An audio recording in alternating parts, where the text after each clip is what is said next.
Trish, I just love the garden tips where you're using just regular household products to solve a problem. Now, what's up with the rubbing alcohol and the water that you have here?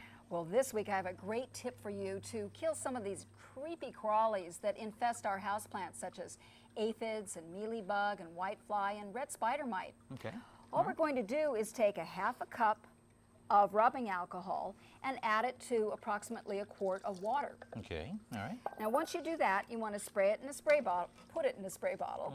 Okay. And then what we're going to do, that's fine, Okay. is we're going to spray just one leaf of our infested plant.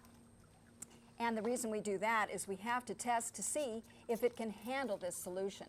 Okay, yeah, because a lot of houseplants get pretty delicate, don't they? Yeah, a lot of them are very delicate. And this way, as I said, just wait for about a day, and if it has handled that solution, then you can spray the rest of the plant. And I definitely suggest you do that outside. Okay, all right. Now, I have another tip for you, Danny, and that is if the whole plant is not infested, there is a very easy way to help control these bugs that just are so creepy. And I do this a lot at home, and that is use the rubbing alcohol. And by the way, rubbing alcohol, not the denatured alcohol. Oh, they don't like that. No, they don't like that at all.